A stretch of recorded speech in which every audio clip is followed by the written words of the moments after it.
Halo sahabatku, selamat datang kembali di channel Kita Bercerita. Kali ini akan menceritakan tentang saat aku ke musola untuk sholat subuh, bertemu ibu pemilik warung dan berkata, "Cepat tinggalkan rumah atau kau akan celaka." Aku patuhi lalu pergi. Jam 10 pagi saat aku kembali. Apa yang kulihat membuatku merinding ternyata itu. Sebelum ceritanya dimulai, silahkan tulis di kolom komentar, dari kota mana saja kalian berasal. Jangan lupa tekan like dan subscribe, agar channel ini bisa berkembang, dan bisa memberikan cerita yang lebih menarik lagi. Namaku Hilda. Usia 42 tahun. Selama 18 tahun terakhir, hidupku berjalan dengan ritme yang hampir sama setiap harinya. Sederhana, tenang, dan jauh dari hal-hal yang menurutku aneh atau menakutkan. Aku tinggal di sebuah desa kecil di pinggiran kota bersama suamiku, Arman, dan putra tunggal kami, Fikri, yang saat itu sedang menempuh pendidikan di luar kota. Rumah kami bukan rumah mewah. Hanya rumah sederhana dengan halaman kecil di depan, beberapa pot bunga melati yang kurawat setiap pagi, serta sebuah pohon mangga tua yang sudah berdiri bahkan sebelum kami membeli rumah itu. Setiap hari, aku bangun sebelum azan subuh berkumandang. Itu sudah menjadi kebiasaan yang kulakukan sejak masih muda. Aku selalu percaya bahwa ada ketenangan yang tidak bisa dijelaskan dengan kata-kata ketika seseorang memulai hari sebelum matahari terbit. Pukul 4 pagi, seperti biasanya, aku terbangun oleh alarm kecil di samping tempat tidur. Aku menoleh ke arah Arman. Suamiku masih tertidur pulas setelah semalaman bekerja lembur di gudang distribusi tempatnya bekerja. Aku tersenyum kecil. "Mas, aku ke musola dulu, ya," bisikku pelan. Meskipun aku tahu ia tidak benar-benar mendengarnya. Aku segera mengambil air wudhu. Udara dini hari itu terasa lebih dingin dari biasanya. Angin berhembus pelan melalui celah jendela dapur. Entah mengapa, pagi itu aku merasakan suasana yang berbeda. Bukan karena ada suara aneh atau sesuatu yang menyeramkan, melainkan karena ada perasaan asing yang sulit kujelaskan. Namun, aku mengabaikannya. Setelah mengenakan mukena dan mengambil senter kecil, aku berjalan keluar rumah. Jalan kampung kami masih gelap. Lampu-lampu teras rumah penduduk sebagian besar masih padam. Hanya terdengar suara jangkrik dan sesekali gonggongan anjing dari kejauhan. Musola tempatku biasa salat berjamaah hanya berjarak sekitar 300 meter dari rumah. Di sepanjang jalan menuju musola, aku melewati beberapa rumah tetangga dan sebuah warung kecil milik seorang perempuan tua yang sudah kukenal sejak pertama kali pindah ke desa itu. Namanya Bu Sulastri. Warga kampung biasa memanggilnya Bu Lastri. Warungnya sederhana. Hanya bangunan semi permanen dengan rak-rak kayu yang menjual kebutuhan sehari-hari. Meskipun usianya sudah mendekati 70 tahun, Bu Lastri masih membuka warungnya setiap hari. Beliau tinggal seorang diri sejak suaminya meninggal beberapa tahun lalu. Aku cukup dekat dengannya. Bahkan, hampir setiap sore aku sering duduk di depan warungnya hanya untuk mengobrol ringan sambil membeli teh atau gula. Namun, pagi itu, ada sesuatu yang membuatku terkejut. Lampu warung Bu Lastri sudah menyala. Aku menghentikan langkah. Jam segini sudah buka. Gumamku pelan. Biasanya, Bu Lastri baru membuka warungnya sekitar pukul 6 pagi. Tidak pernah lebih awal dari itu. Aku mendekati warung tersebut.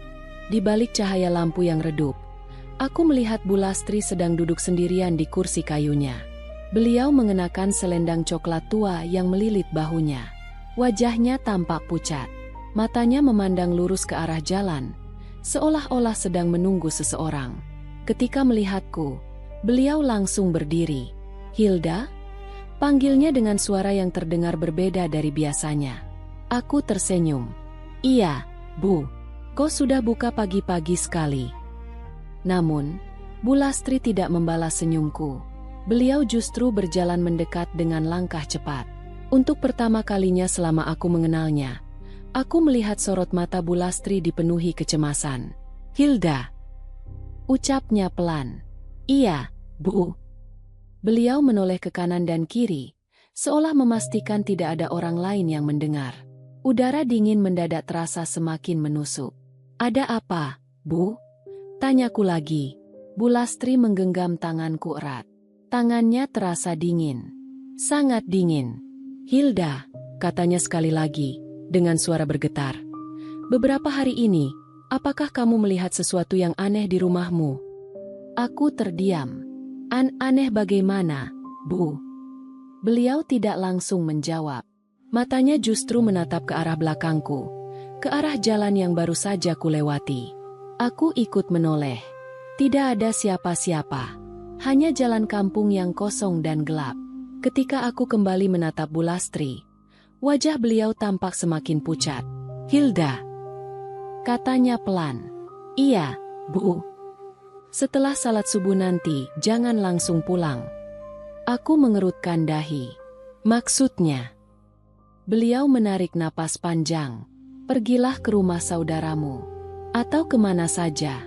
Yang penting, jangan kembali ke rumah sebelum siang. Dadaku mulai terasa tidak nyaman. Bu, sebenarnya ada apa? Bu Lastri menggenggam tanganku semakin erat. Air matanya tampak mulai menggenang. Hilda. Suaranya hampir seperti bisikan. Cepat tinggalkan rumahmu, atau kau akan celaka. Aku membeku. Aku ingin bertanya lebih banyak. Aku ingin tahu apa yang sebenarnya terjadi. Namun, tepat saat itu, suara azan subuh berkumandang dari musola. Dan yang membuat bulu kuduku meremang bukanlah suara azan itu, melainkan ekspresi Bu Lastri. Karena untuk pertama kalinya dalam hidupku, aku melihat seseorang memandangku seolah-olah ia tahu sesuatu yang tidak ku ketahui. Dan aku sama sekali tidak siap mendengar jawabannya. Suara azan subuh masih menggema dari pengeras suara musola ketika aku dan Bu Sulastri berdiri saling memandang di depan warung kecilnya. Aku tidak tahu harus berkata apa. Selama bertahun-tahun tinggal di kampung ini, aku mengenal Bu Sulastri sebagai sosok yang tenang, ramah, dan tidak pernah berbicara sembarangan. Beliau bukan tipe orang yang suka menakut-nakuti orang lain atau menyebarkan cerita aneh. Justru karena itulah, kata-katanya membuat dadaku terasa sesak. Bu, sebenarnya ada apa? Tanyaku lagi, berusaha menenangkan diri. Bu Sulastri menundukkan kepala. Jemarinya yang menggenggam tanganku terlihat sedikit gemetar. Maafkan Ibu, Hilda, katanya lirih. Ibu belum bisa menjelaskan sekarang. Kalau begitu, kenapa Ibu menyuruh saya pergi? Beliau mengangkat wajahnya perlahan. Ada sesuatu dalam tatapannya yang membuatku semakin tidak tenang. Karena Ibu tidak ingin terjadi sesuatu padamu. Aku terdiam. Suara azan terus berkumandang. Beberapa warga mulai terlihat berjalan menuju musola. Namun, entah mengapa, suasana pagi itu terasa berbeda. Dingin yang kurasakan bukan hanya karena udara subuh, melainkan karena rasa takut yang perlahan tumbuh di dalam hatiku. Apa ini ada hubungannya dengan rumah saya? Tanyaku pelan. Bu Sulastri tidak langsung menjawab. Beliau hanya mengangguk. Dadaku berdebar semakin kencang. Apakah ada seseorang yang ingin mencelakai saya? Sekali lagi, beliau tidak menjawab. Namun, ekspresinya sudah cukup untuk membuatku kehilangan ketenangan. Hilda, katanya pelan. Tolong percaya pada Ibu. Setelah salat subuh, jangan pulang. Pergilah ke tempat ramai. Jangan kembali sebelum pukul 10 pagi. Pukul 10 pagi. Aku mengulang kalimat itu di dalam hati. Mengapa harus pukul 10? Apa yang akan terjadi sebelum jam itu? Puluhan pertanyaan berputar di kepalaku. Namun, Bu Sulastri tampaknya tidak ingin mengatakan apa-apa lagi. Beliau hanya berkata, "Pergilah salat dulu." Dengan langkah yang terasa berat, aku berjalan menuju musola. Sepanjang salat, pikiranku tidak tenang. Aku berusaha fokus beribadah, tetapi wajah Bu Sulastri terus terbayang di pikiranku. Tatapannya, suaranya yang bergetar, dan kalimat yang terus terngiang-ngiang di telingaku. "Cepat tinggalkan rumahmu, atau kau akan celaka." Setelah salat selesai, beberapa jamaah perempuan mulai mengobrol seperti biasa. Namun, aku memilih keluar lebih cepat. Aku melihat ke arah warung Bu Sulastri. Beliau masih berdiri di sana, menungguku. Ketika aku mendekat, beliau langsung menyerahkan sebuah botol air minum kecil dan sedikit uang. Naik ojek ke pasar kota, katanya. Habiskan waktu di sana. Aku terkejut. Bu, saya tidak bisa menerima uang ini. Ambil. Suara beliau terdengar tegas. Anggap saja ibu meminjamkan. Aku memandang wajahnya. Ada sesuatu yang membuatku tidak sanggup membantah. Akhirnya, aku menerima uang itu. Kalau Arman bangun dan mencari saya bagaimana? Tanyaku. Untuk pertama kalinya, ekspresi Bu Sulastri berubah. Wajahnya tampak semakin tegang. Suamimu masih di rumah. Aku mengangguk. Beliau menarik napas panjang. Semoga tidak terjadi apa-apa. Jantungku seperti berhenti berdetak sesaat. Maksud ibu. Namun, Bu Sulastri kembali menoleh ke arah lain. Ibu mohon, pergilah sekarang.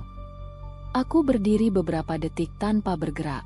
Sebagian diriku ingin mengabaikan semua ini dan pulang ke rumah. Membangunkan Arman. Bertanya apa yang sebenarnya sedang terjadi. Tetapi, ada bagian lain dalam diriku yang merasa bahwa peringatan ini tidak boleh disepelekan. Akhirnya, aku memutuskan untuk mempercayai Bu Sulastri. Aku berjalan menuju jalan raya kecil di ujung kampung. Setelah beberapa menit menunggu, sebuah ojek lewat dan berhenti. Selama perjalanan menuju pasar kota, aku terus memegang ponselku. Aku ingin menelepon Arman. Namun, entah mengapa, aku tidak melakukannya. Perjalanan sekitar 30 menit terasa sangat panjang. Setibanya di pasar, aku mencoba menghabiskan waktu. Aku duduk di warung kopi, berjalan mengelilingi pasar. Bahkan sempat membeli beberapa kebutuhan rumah tangga. Namun, setiap kali melihat jam, dadaku semakin sesak. Pukul 7, lalu pukul 8, kemudian pukul 9. Aku mencoba menelepon Arman. Tidak ada jawaban. Aku menelepon lagi. Tetap tidak ada jawaban. Untuk pertama kalinya sejak pagi, rasa takut yang sebenarnya mulai menguasai diriku. Pukul 9:30 menit. Aku kembali menelepon. Masih tidak ada jawaban. Tanganku mulai dingin. Pukul 9:50 menit. Aku tidak sanggup menunggu lebih lama. Aku segera mencari ojek untuk kembali ke rumah. Sepanjang perjalanan, perasaanku semakin buruk. Dan ketika kendaraan mulai memasuki jalan kampung menuju rumahku, aku melihat sesuatu yang membuat darahku serasa berhenti mengalir.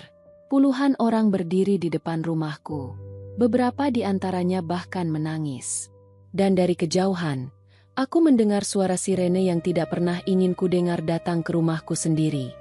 Jantungku berdegup sangat kencang. Dari atas ojek, aku memandang ke arah rumahku yang sudah dikerumuni banyak orang. Beberapa tetangga berdiri di pinggir jalan. Ada yang berbicara dengan suara pelan. Ada pula yang tampak menutupi mulutnya sambil menangis. Suara sirene yang tadi kudengar ternyata berasal dari sebuah ambulans yang terparkir tidak jauh dari halaman rumahku. Bu, sudah sampai, kata pengemudi ojek dengan suara hati-hati. Aku bahkan tidak sadar bahwa kendaraan itu sudah berhenti. Tanganku gemetar saat membayar ongkos. Kakiku terasa lemas ketika turun dari ojek. Perasaanku langsung dipenuhi berbagai kemungkinan buruk. Arman. Pikiran itu muncul begitu saja. Aku mulai berjalan cepat. Lalu berlari. Permisi, permisi, kataku sambil menerobos kerumunan warga. Beberapa orang yang melihatku langsung terdiam. Tatapan mereka membuat napasku semakin sesak. Hilda. Terdengar suara seseorang memanggil. Aku menoleh. Itu Pak Darto, ketua RT di kampung kami. Wajahnya terlihat tegang. Pak, ada apa? Suami saya di mana? Tanyaku dengan suara bergetar. Pak Darto tidak langsung menjawab. Hilda, kamu tenang dulu. Kalimat itu justru membuatku semakin panik. Suami saya di mana, Pak? Tanyaku lagi. Kali ini hampir berteriak. Dari tengah kerumunan, seorang ibu tetangga mulai menangis. Aku merasakan lututku melemas. Tanpa menunggu jawaban, aku langsung berlari menuju rumah. Namun, baru beberapa langkah, Pak Darto dan dua orang warga lainnya segera menahanku. Jangan masuk dulu, Hilda, kata Pak Darto. Kenapa? Lepaskan saya, teriakku. Kondisinya belum memungkinkan. Aku berusaha melepaskan diri. Itu rumah saya. Suami saya ada di dalam. Air mata mulai mengalir tanpa bisa kutahan. Saat itulah, seorang petugas berseragam keluar dari halaman rumahku. Beliau berjalan mendekat dengan wajah serius. "Apakah Ibu Hilda?" tanyanya. Aku mengangguk cepat. "Iya, saya Hilda. Tolong katakan apa yang terjadi." Petugas itu menarik napas panjang. "Pagi tadi, sekitar pukul 6:30, kami menerima laporan adanya ledakan kecil disertai kebakaran di dapur rumah ini." Dunia seolah berhenti. "Kebakaran." Suaraku nyaris tidak terdengar. Petugas itu mengangguk. Api berhasil dipadamkan sebelum merambat ke seluruh rumah. Aku langsung memotong ucapannya. "Suami saya bagaimana?" Beberapa detik yang terjadi setelah pertanyaanku terasa seperti waktu yang berjalan sangat lambat. "Suami Ibu selamat." Aku hampir jatuh karena lemas. "Selamat, Arman selamat." Air mata yang sejak tadi kutahan akhirnya jatuh begitu saja. "Di mana suami saya?" tanyaku sambil terisak. "Beliau sedang menjalani pemeriksaan di puskesmas." Aku menutup wajahku dengan kedua tangan. "Syukur." Aku berulang kali mengucapkan syukur dalam hati. Namun, sebelum aku benar-benar merasa lega, petugas itu melanjutkan perkataannya. "Tetapi, Bu Hilda." Aku mengangkat wajahku. "Ada hal lain yang perlu kami sampaikan." Entah mengapa, dadaku kembali terasa sesak. "Apa itu, Pak?" Petugas itu membuka sebuah map kecil yang dibawanya. "Kami menemukan sesuatu di dalam rumah Ibu." Aku mengerutkan dahi. "Sesuatu?"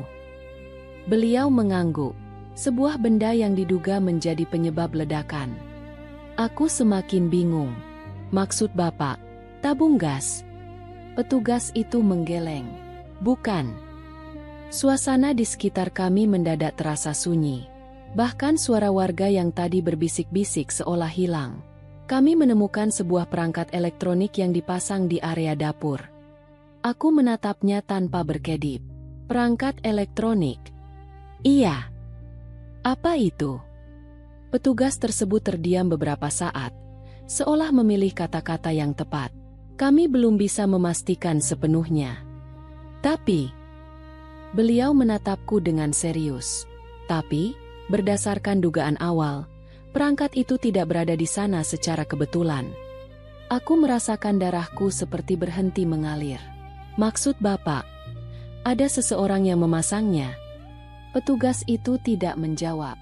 Namun, ekspresi wajahnya sudah cukup membuatku memahami jawabannya. Kakiku mendadak kehilangan kekuatan. Aku terduduk di kursi plastik yang ada di depan rumah tetangga. Ini tidak mungkin. Siapa yang tega melakukan hal seperti itu? Dan mengapa rumahku? Saat aku masih berusaha memahami apa yang baru saja kudengar, tiba-tiba seseorang memanggil dari belakang. "Hilda!" Aku menoleh.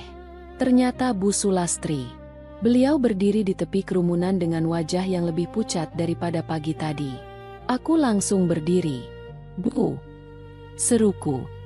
"Ibu tahu, kan? Ibu tahu akan terjadi sesuatu." Beberapa warga mulai memandang ke arah kami. Bu Sulastri tidak menjawab. Beliau hanya menatap rumahku yang sebagian dapurnya tampak menghitam akibat kebakaran. Lalu, perlahan-lahan, beliau berkata dengan suara yang sangat pelan, "Hilda, ini belum selesai." Aku membeku. "Maksud Ibu?" Air mata tampak mengalir di wajah Bu Sulastri. Karena kalimat berikutnya yang keluar dari mulut beliau membuat seluruh tubuhku merinding. Orang yang menginginkan rumah itu hancur, ternyata belum mendapatkan apa yang diinginkannya. Aku menatap Bu Sulastri dengan tubuh gemetar. "Bu, maksud Ibu apa?" tanyaku dengan suara yang hampir tidak keluar. Beliau tidak langsung menjawab. Pandangannya masih tertuju pada rumahku yang kini dipasangi garis pembatas oleh petugas. "Hilda," katanya pelan, "kita bicara di tempat lain."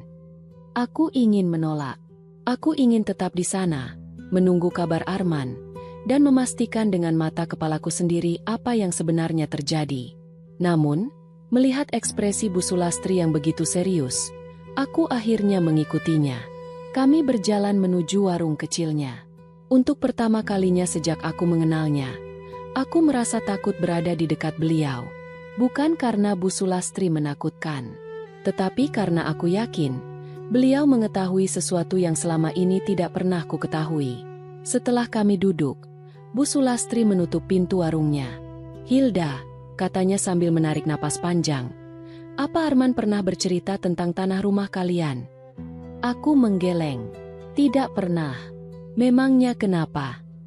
Beliau menatapku beberapa saat. "Rumah yang kau tempati sekarang bukan rumah biasa."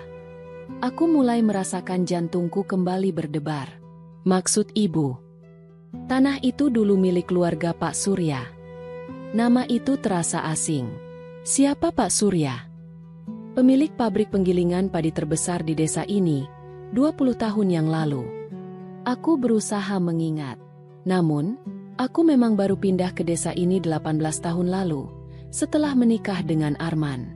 Dulu, Pak Surya memiliki 2 anak laki-laki, lanjut Bu Sulastri. Anak pertama bernama Heru, anak kedua bernama Doni.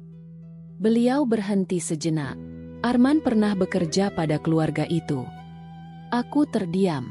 Selama ini, Arman memang jarang bercerita tentang pekerjaannya sebelum kami menikah.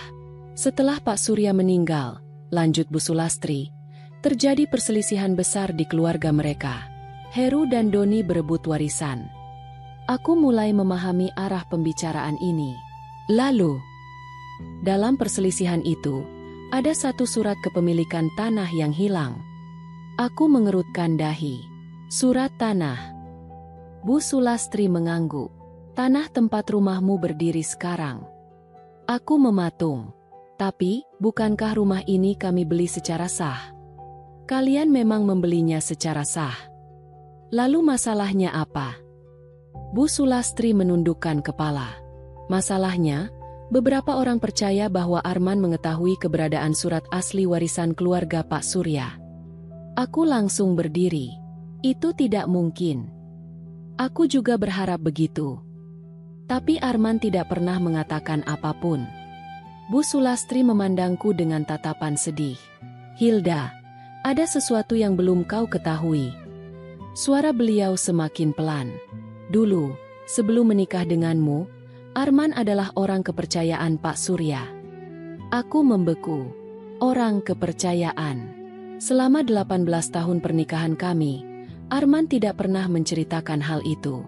Bahkan, lanjut Bu Sulastri, beberapa hari sebelum Pak Surya meninggal, hanya Arman yang terakhir kali menemui beliau. Aku merasa seperti tidak mengenal suamiku sendiri. Tidak pasti ada kesalahpahaman. Namun, sebelum Bu Sulastri sempat menjawab, ponselku berdering. Nomor yang tidak ku kenal. Dengan tangan gemetar, aku mengangkatnya. "Halo." Suara seorang laki-laki terdengar dari seberang. "Apakah ini Ibu Hilda?" "Iya." "Saya dari puskesmas." Dadaku langsung sesak. "Bagaimana suami saya?" "Pak Arman sudah sadar." Aku mengembuskan napas lega. "Tapi..." Kata itu kembali membuat tubuhku dingin. "Tapi apa?" Beliau terus mengatakan satu nama. Aku menelan ludah. "Nama siapa?" Petugas itu terdiam beberapa detik. Beliau terus berteriak bahwa semua ini ulah Heru. Aku memandang Bu Sulastri. Beliau langsung memejamkan mata. Seolah-olah nama itu adalah jawaban yang sudah beliau takutkan sejak awal. "Dan ada satu hal lagi, Bu Hilda." "Apa?" "Pak Arman meminta agar ibu tidak pulang ke rumah malam ini." Aku merasakan napasku tercekat. "Kenapa?" Suara petugas itu terdengar semakin pelan.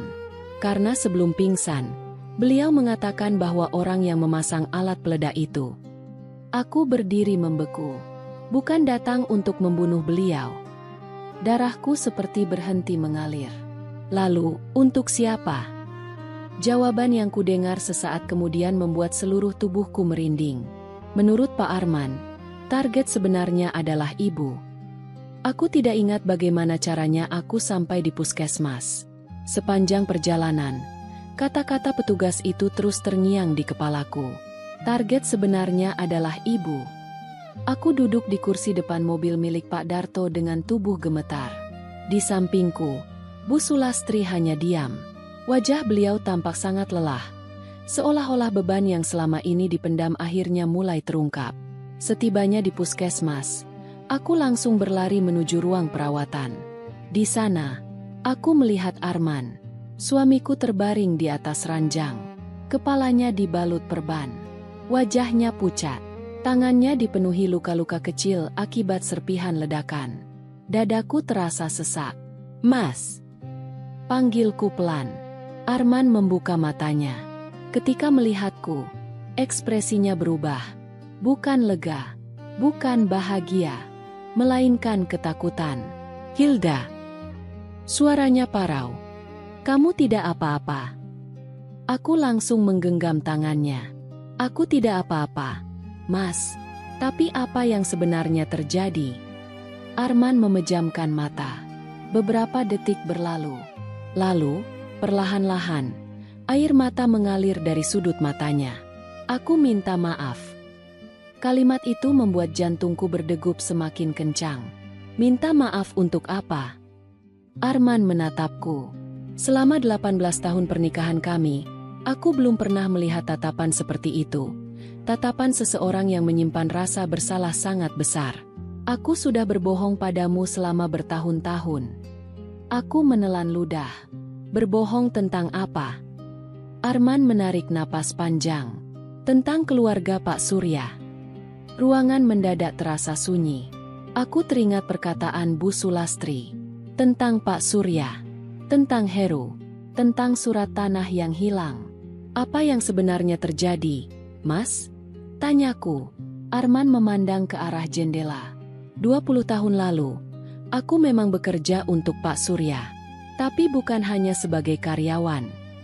Lalu, aku adalah orang yang dipercaya menyimpan beberapa dokumen penting milik beliau. Aku merasakan jemariku mulai dingin. Termasuk surat tanah itu. Arman mengangguk perlahan. Aku langsung melepaskan tangannya. Jadi selama ini Bu Sulastri benar. Air mata kembali mengalir di wajah Arman. "Ya." Aku berdiri. Pikiranku kacau. "Kenapa kamu tidak pernah memberitahuku?" "Karena aku ingin melupakan semuanya." "Melupakan?" Suaraku mulai meninggi. "Ada orang yang mencoba membunuh kita, Mas." Arman menutup matanya. 5 hari sebelum Pak Surya meninggal, beliau memanggilku. Aku terdiam. Beliau mengatakan bahwa anak sulungnya, Heru, mulai berubah.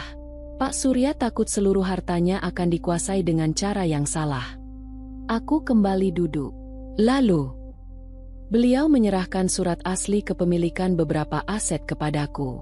Beliau memintaku menyimpannya sampai masalah keluarga mereka selesai. Dadaku berdebar. Apakah surat itu masih ada? Arman tidak menjawab. Aku langsung memahami jawabannya.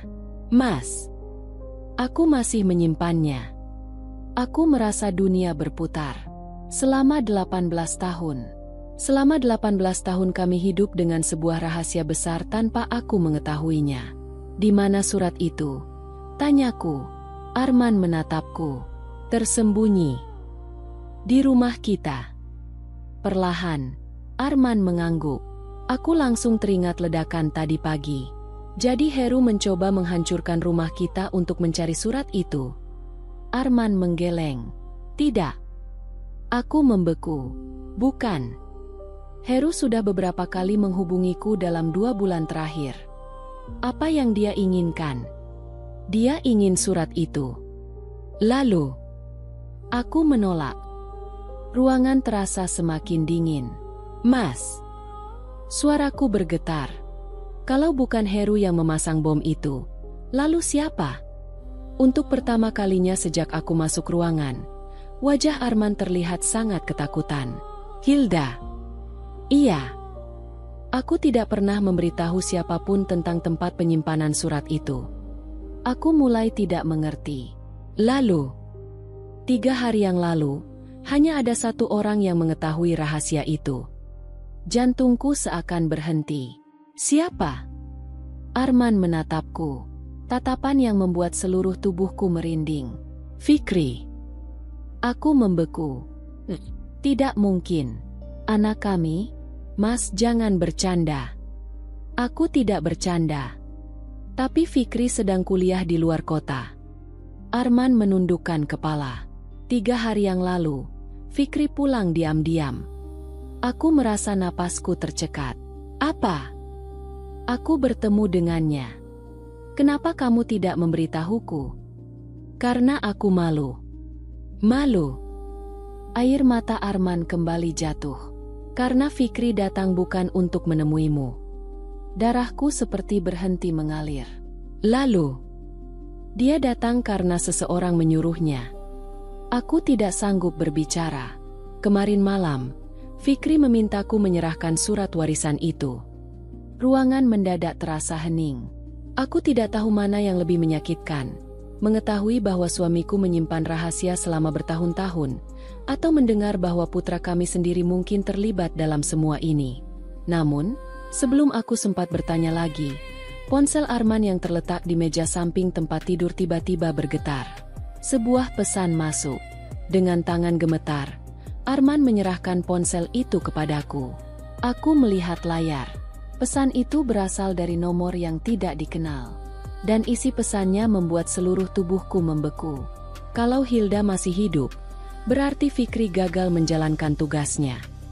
Tanganku gemetar saat membaca pesan di layar ponsel Arman. Kalau Hilda masih hidup, berarti Fikri gagal menjalankan tugasnya. Aku mengangkat kepala dan menatap Arman. Mas, ini tidak mungkin. Arman memejamkan matanya. Aku juga berharap begitu. Aku segera menghubungi nomor Fikri. Klik. Tidak aktif. 2 kali. Tetap tidak aktif. Dadaku semakin sesak. Aku mengenal anakku. Fikri adalah anak yang baik, penurut, dan tidak pernah terlibat masalah. Sejak kecil, ia bahkan selalu mengingatkanku untuk berhati-hati saat berkendara dan rajin memeriksakan kesehatan. Bagaimana mungkin anak seperti itu ingin mencelakaiku? Mas, ceritakan semuanya, kataku sambil berusaha menahan air mata. Arman memandangku cukup lama. Lalu, dengan suara pelan, ia mulai bercerita. 3 hari yang lalu, Fikri datang malam-malam. Kapan? Setelah kamu tidur. Aku mengingat-ingat. Memang, 3 malam sebelumnya, aku tidur lebih awal karena merasa tidak enak badan. Kenapa dia datang? Wajahnya sangat panik, kata Arman. Dia bilang ada seseorang yang terus mengikutinya. Aku terdiam. Siapa? Itulah masalahnya. Arman menarik napas panjang. Fikri tidak tahu. Aku mulai bingung. Maksudnya? Fikri mengatakan bahwa 2 bulan terakhir, dia dihubungi seseorang yang mengaku mengetahui rahasia besar tentang keluarga kita. Aku memegang erat sisi tempat tidur. Rahasia apa? Tentang surat warisan Pak Surya. Ruangan terasa semakin sunyi. Orang itu mengatakan bahwa aku menyimpan harta miliaran rupiah yang bukan milik kita. Aku menatap Arman. Dan Fikri percaya? Arman menunduk. Awalnya tidak. Lalu, orang itu mengirim foto-foto. Foto? Foto aku saat bertemu Pak Surya 20 tahun lalu. Foto surat warisan. Bahkan foto tempat penyimpanan lama. Aku menutup mulutku. Artinya, orang itu benar-benar mengetahui masa lalu Arman. Siapa orang itu, Mas? Arman menggeleng. Fikri tidak pernah melihat wajahnya. Bagaimana mereka berkomunikasi? Hanya melalui telepon dan pesan. Aku mulai memahami sesuatu. Jadi Fikri pulang karena ingin meminta penjelasan. Arman mengangguk. Iya. Lalu, aku akhirnya menceritakan sebagian kebenaran. Aku merasakan napasku tercekat. Kamu memberitahu tempat penyimpanan surat itu. Arman terdiam. Keheningan itu sudah menjadi jawaban. Aku menutup mata. Ya Allah, kenapa, Mas? Karena dia anak kita, Hilda. Suara Arman bergetar. Aku percaya padanya. Air mata mulai mengalir di wajahku. Aku juga percaya pada Fikri. Sangat percaya. Namun, pesan yang baru saja kami baca membuat segalanya berubah. Setelah itu apa yang terjadi? Tanyaku. Waktu subuh menjelang, Fikri pergi. Dia bilang mau kemana? Tidak. Arman memandang ke arah jendela. Tapi sebelum pergi, dia mengatakan sesuatu. Aku langsung menatapnya. Apa? Arman menarik napas panjang. Dia berkata, "Ayah, kalau terjadi sesuatu pada ibu, itu bukan karena aku menginginkannya." Seluruh tubuhku merinding. Bukan karena marah, melainkan karena ketakutan. Karena kalimat itu terdengar seperti ucapan seseorang yang sedang berada dalam ancaman. Tiba-tiba, pintu ruang perawatan diketuk. Seorang petugas kepolisian masuk. "Permisi. Apakah Bapak Arman dan Ibu Hilda?" Kami langsung menoleh. "Iya," jawabku. Petugas itu membawa sebuah kantong plastik transparan. Kami menemukan barang ini di lokasi kebakaran. Aku melihat isi kantong tersebut. Sebuah telepon genggam. Layar ponselnya retak. "Itu milik siapa?" tanyaku. Petugas itu memandang kami. Berdasarkan kartu identitas digital yang ada di dalamnya, ponsel ini milik saudara Fikri. Aku merasakan dunia seperti runtuh. Ponsel Fikri. Di rumah kami. Di lokasi ledakan. "Di mana kalian menemukannya?" tanya Arman dengan suara serak.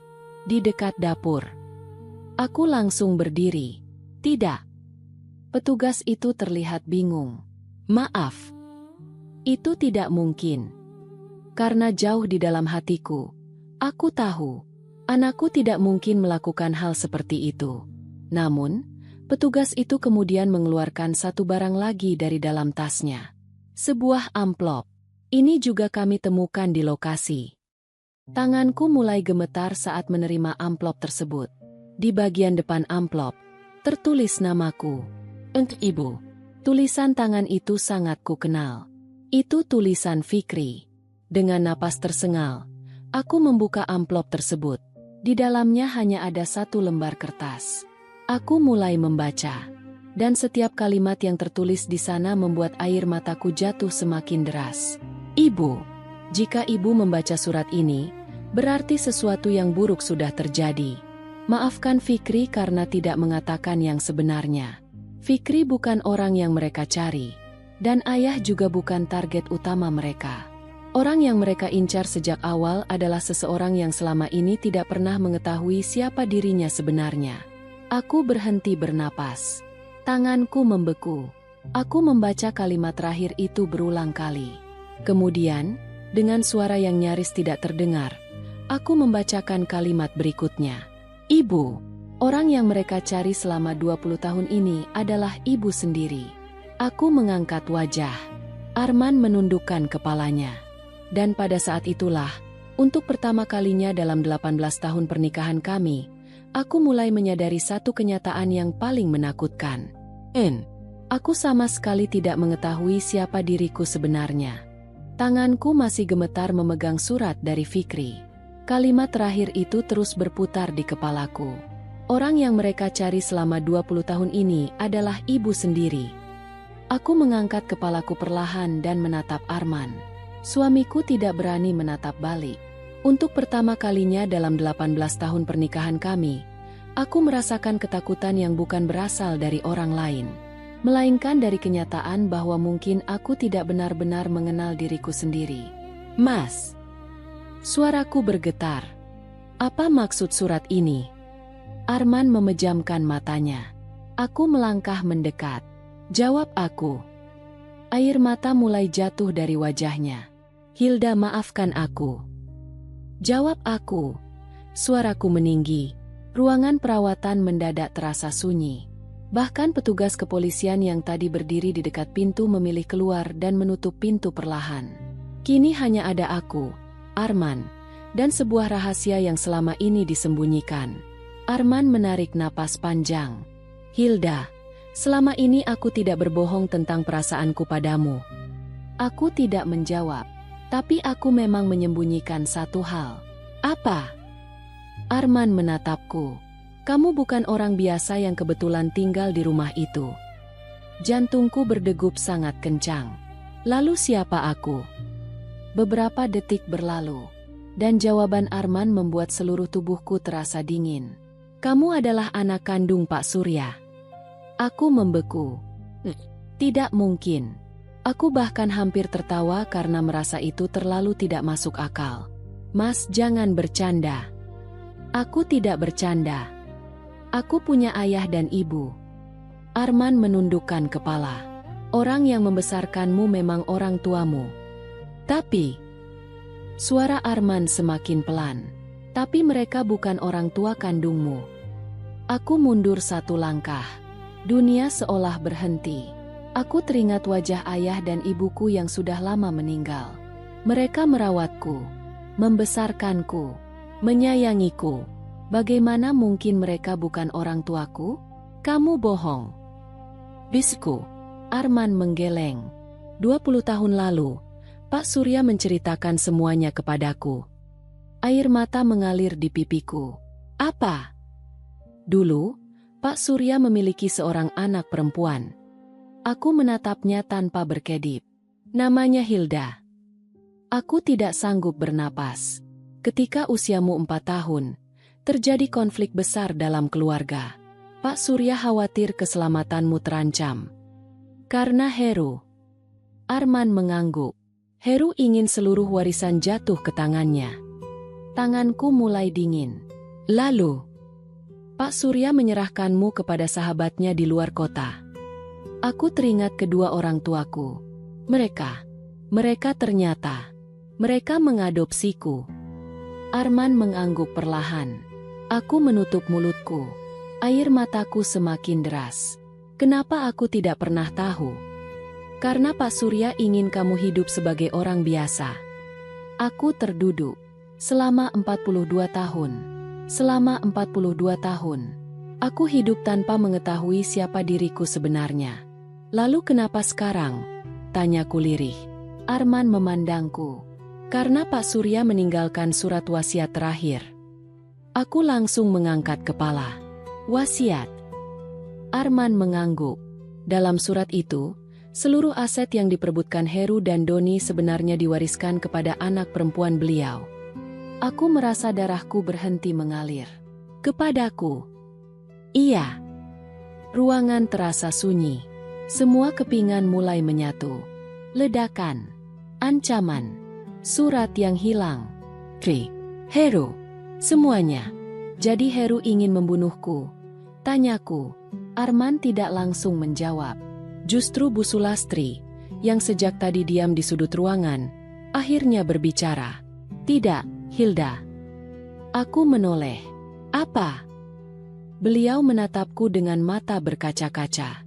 Heru memang mencarimu. Lalu. Tapi Heru bukan orang yang memasang alat peledak itu. Aku membeku. Bukan. Bu Sulastri menggeleng. Heru sudah meninggal 3 tahun yang lalu. Aku merasakan tubuhku kehilangan keseimbangan. Tidak mungkin. Itu kenyataannya. Ruangan mendadak terasa lebih dingin. Kalau Heru sudah meninggal. Kalau Heru bukan pelakunya. Lalu siapa? Kalau begitu. Suaraku bergetar. Siapa yang mengincarku? Bu Sulastri memejamkan mata. Air mata jatuh di pipinya. Karena jawaban yang keluar dari mulutnya adalah jawaban yang paling tidak ingin kudengar. Adik Heru. Aku mengingat nama yang pernah disebut. Doni. Beliau mengangguk. Doni percaya bahwa keberadaanmu adalah alasan seluruh hidupnya hancur. Aku terdiam. Tapi Doni tidak bekerja sendiri. Jantungku kembali berdebar. Maksud ibu? Bu Sulastri memandang Arman. Lalu memandangku. Orang yang membantu Doni selama ini adalah seseorang yang sangat dekat dengan kalian. Seluruh tubuhku merinding. Siapa? Pak Darto, tetangga, atau? Sebelum aku sempat bertanya, pintu ruang perawatan tiba-tiba terbuka. Seorang perawat masuk dengan wajah panik. Bu Hilda. Aku berdiri. Ada apa? Perawat itu menatapku dengan napas tersengal. Tadi ada seorang laki-laki datang ke rumah ibu. Dadaku langsung sesak. Siapa? Kami tidak tahu. Lalu, perawat itu menelan ludah. Dia meninggalkan pesan. Aku merasa jantungku hampir berhenti. Pesan apa? Perawat itu memandangku dengan wajah pucat. Dia mengatakan bahwa Fikri sekarang berada bersamanya. Dunia seolah runtuh. Dan kalimat berikutnya membuatku sadar bahwa mimpi buruk ini ternyata baru saja dimulai.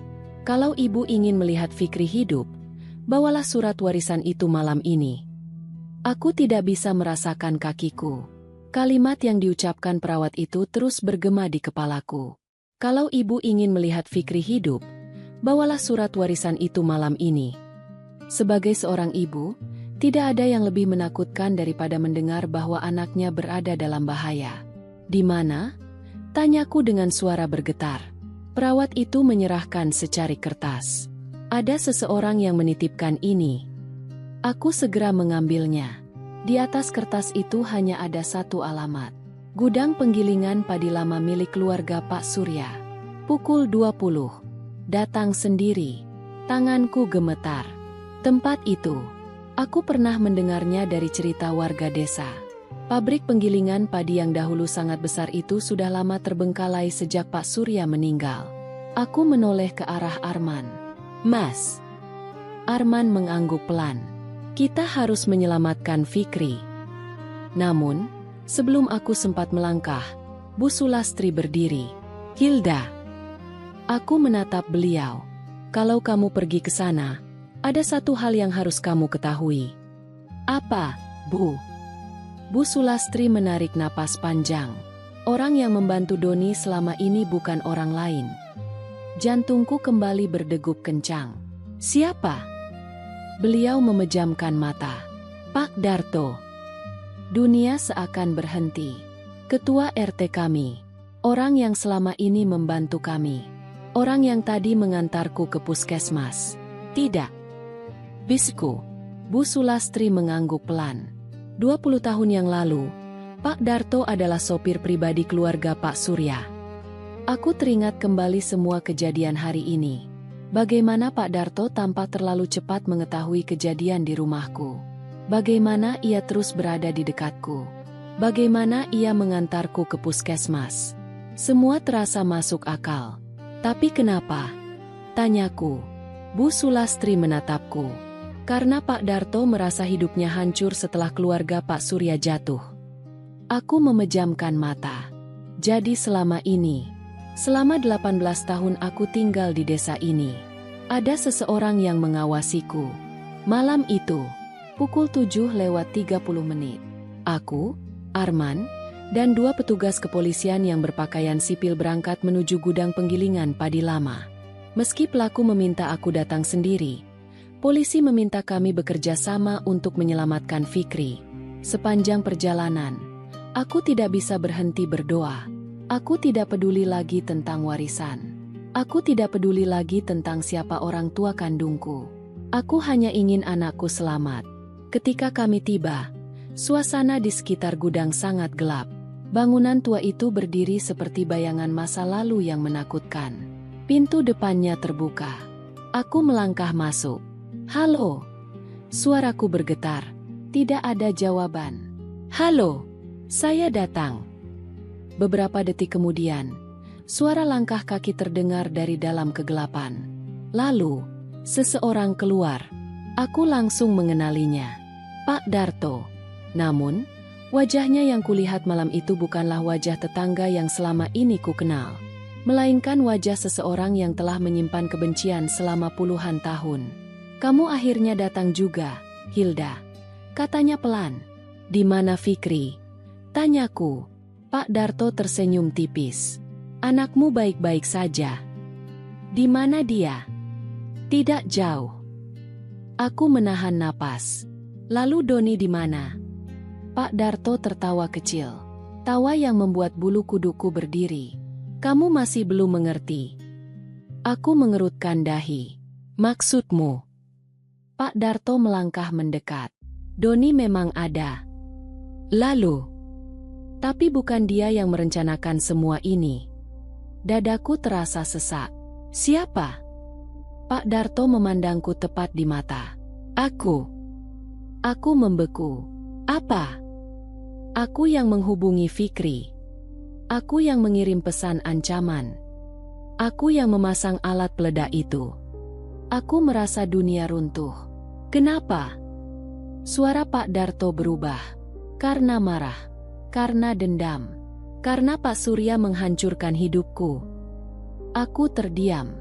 Dulu aku mengabdi kepadanya selama bertahun-tahun, teriaknya. Tetapi ketika perusahaan mereka hancur, aku kehilangan segalanya. Air mata mulai mengalir di wajahnya. Sementara kamu, katanya sambil menunjukku, kamu hidup tenang selama puluhan tahun tanpa tahu bahwa seluruh harta itu sebenarnya milikmu. Aku menggeleng. Aku tidak pernah meminta semua ini. Tapi semuanya terjadi karena kamu. Tiba-tiba, dari dalam gudang terdengar suara. Ibu. Aku menoleh. Kri, anakku. Ia keluar dari ruangan belakang dengan tangan terikat. Fikri, teriakku. Aku hendak berlari, tetapi Pak Darto langsung mengeluarkan sebuah pemantik. Jantungku seolah berhenti. Ada bahan bakar di seluruh gudang ini, katanya pelan. Semua orang membeku. Satu langkah lagi, katanya sambil tersenyum. Maka kita semua akan mati bersama. Air mataku jatuh. Aku memandang Fikri. Ia menangis. Ibu, maafkan Fikri. Aku menggeleng. Bukan salahmu. Lalu, untuk pertama kalinya sejak semua kejadian ini dimulai, aku memahami satu hal. Ini bukan tentang warisan. Ini bukan tentang surat tanah. Ini adalah tentang seseorang yang hidup terlalu lama bersama kebencian. Namun, tepat ketika Pak Darto hendak menyalakan pemantik itu, terdengar suara yang membuat seluruh ruangan membeku. Pak Darto. Kami semua menoleh. Di pintu gudang, berdiri seorang laki-laki tua yang selama ini kami kira sudah lama menghilang. Dan ketika Arman melihat wajah orang itu, wajahnya langsung pucat. Karena orang itu hanya mengucapkan satu kalimat. Aku Doni. Dan ternyata, mimpi buruk kami yang sebenarnya baru saja dimulai. Aku memandang laki-laki tua yang berdiri di ambang pintu gudang itu dengan tubuh gemetar. Aku Doni. Kalimat itu membuat seluruh ruangan seolah membeku. Pak Darto yang sejak tadi memegang pemantik pun tampak terkejut. Tidak mungkin, katanya pelan. Kau tidak seharusnya datang. Laki-laki tua itu melangkah perlahan memasuki gudang. Wajahnya penuh kelelahan. Rambutnya sudah memutih. Namun, sorot matanya menunjukkan kesedihan yang sangat dalam. Aku harus datang, katanya. Karena semua ini sudah terlalu jauh. Aku menatap Arman. Suamiku tampak sama terkejutnya denganku. Mas, itu benar Doni? Tanyaku lirih. Arman mengangguk perlahan. Iya. Duniaku kembali terguncang. Berarti selama ini, Doni benar-benar masih hidup. Namun, mengapa ia justru datang menghentikan semua ini? Pak Darto tertawa kecil. Terlalu jauh, katanya sinis. Setelah 20 tahun, baru sekarang kau merasa semua ini terlalu jauh. Doni berhenti beberapa langkah dari kami. Aku memang mencari Hilda selama bertahun-tahun. Jantungku berdegup kencang. Tapi bukan untuk membunuhnya. Aku membeku. Apa? Bisikku. Doni memandangku. Tatapannya tidak dipenuhi kebencian. Justru dipenuhi penyesalan. Ketika ayahku meninggal, aku percaya bahwa kakakku, Heru, telah mengambil semua warisan dan menghancurkan keluarga kami. Aku menghabiskan bertahun-tahun mencari kebenaran. Ia menarik napas panjang. Namun, 3 tahun lalu, sebelum Heru meninggal, ia mengaku bahwa ayah kami memang memiliki seorang anak perempuan yang disembunyikan demi keselamatannya. Air mataku mulai mengalir. Aku. Doni mengangguk. Aku mencari kamu bukan untuk membunuhmu. Aku ingin menyerahkan apa yang memang menjadi hakmu. Seluruh tubuhku terasa lemas. Lalu semua ini. Aku menoleh ke arah Pak Darto. Doni juga menatapnya. Semua ini adalah perbuatan Pak Darto. Pak Darto tertawa keras. Tentu saja, teriaknya. Karena kalian semua telah menghancurkan hidupku. Ia mulai menangis. Dulu aku mengabdi pada keluarga Pak Surya selama puluhan tahun. Aku percaya bahwa suatu hari aku akan dianggap sebagai keluarga sendiri. Suara Pak Darto bergetar. Tapi ketika perusahaan bangkrut, aku ditinggalkan begitu saja. Doni menggeleng pelan. Itu tidak benar. Pak Darto memandangnya. Apa? Ayahku menyiapkan uang dan rumah untukmu. Ruangan mendadak sunyi. Apa? Doni mengeluarkan sebuah map tua dari dalam tasnya. Ayahku meninggalkan surat ini. Pak Darto memandangnya dengan wajah pucat. Ayahku menuliskan bahwa kau adalah orang yang paling setia. Karena itu, beliau mewariskan sebagian hartanya untukmu. Air mata mulai mengalir di wajah Pak Darto. Tidak. Doni mengangguk. Tapi kau menghilang sebelum surat itu sempat diberikan. Aku melihat tangan Pak Darto mulai bergetar. Selama 20 tahun, ia hidup dengan kebencian yang ternyata dibangun di atas kesalahpahaman. Aku kehilangan segalanya. Katanya lirih.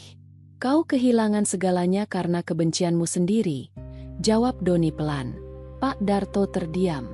Pemantik di tangannya perlahan jatuh ke lantai. Saat itulah, petugas kepolisian yang sejak tadi menunggu di luar langsung masuk dan mengamankannya. Pak Darto tidak melawan. Ia hanya duduk di lantai gudang, menangis. Dan untuk pertama kalinya, aku tidak melihat seorang penjahat. Aku melihat seorang manusia yang telah menghabiskan hidupnya bersama dendam. Beberapa bulan kemudian, kasus Pak Darto telah selesai diproses secara hukum. Ia dijatuhi hukuman atas perbuatannya, termasuk percobaan pembunuhan, penculikan, dan penggunaan bahan peledak ilegal. Fikri akhirnya pulih dari trauma yang dialaminya. Anakku itu berulang kali meminta maaf. Namun, aku dan Arman tidak pernah menyalahkannya. Karena kami tahu, ia juga korban. Arman pun meminta maaf kepadaku atas semua rahasia yang selama ini disembunyikannya. Dan aku memaafkannya.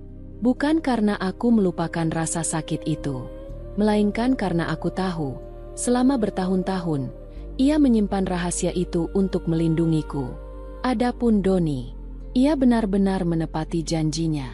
Ia menyerahkan seluruh dokumen warisan yang menjadi hakku. Namun, setelah memikirkannya dengan matang, aku mengambil keputusan yang mungkin tidak akan dipahami semua orang. Aku menjual seluruh aset warisan tersebut. Sebagian uangnya kugunakan untuk membangun sekolah kecil dan fasilitas kesehatan di desa tempat aku dibesarkan. Sisanya, kuberikan kepada keluarga-keluarga mantan pekerja Pak Surya yang dulu kehilangan pekerjaan. Karena aku sadar, warisan terbesar bukanlah tanah, bukan pula uang, melainkan kesempatan untuk memperbaiki hidup orang lain. Suatu pagi, beberapa tahun kemudian, aku kembali berjalan menuju musola untuk melaksanakan salat subuh. Udara pagi terasa sejuk. Langit mulai berubah warna. Di sampingku berjalan Arman. Di belakang kami, Fikri tersenyum sambil membawa sajadah. Aku berhenti sejenak di depan sebuah warung kecil. Warung milik Bu Sulastri. Beliau tersenyum kepadaku. Hilda, katanya pelan. Akhirnya semuanya selesai. Aku tersenyum sambil mengangguk. Iya, Bu. Lalu aku memandang langit yang mulai terang. Dan untuk pertama kalinya setelah bertahun-tahun hidup dalam bayang-bayang sebuah rahasia, aku benar-benar memahami satu hal. Bahwa terkadang, Allah mempertemukan kita dengan ketakutan terbesar bukan untuk menghancurkan kita, melainkan untuk membawa kita menemukan kebenaran, keluarga, dan kebahagiaan yang selama ini tidak pernah kita sadari telah kita miliki. Dari kisah tadi, kita belajar bahwa setiap perjalanan hidup selalu membawa pesan yang berharga. Semoga ada hikmah yang bisa kita petik bersama hari ini. Kalau kalian suka dengan cerita seperti ini, silakan tekan tombol like dan subscribe sebagai bentuk dukungan kamu untuk channel ini. Terima kasih sudah meluangkan waktu kalian. Tetaplah menjadi bagian dari channel Kita Bercerita ini, dan sampai jumpa di kisah inspiratif berikutnya.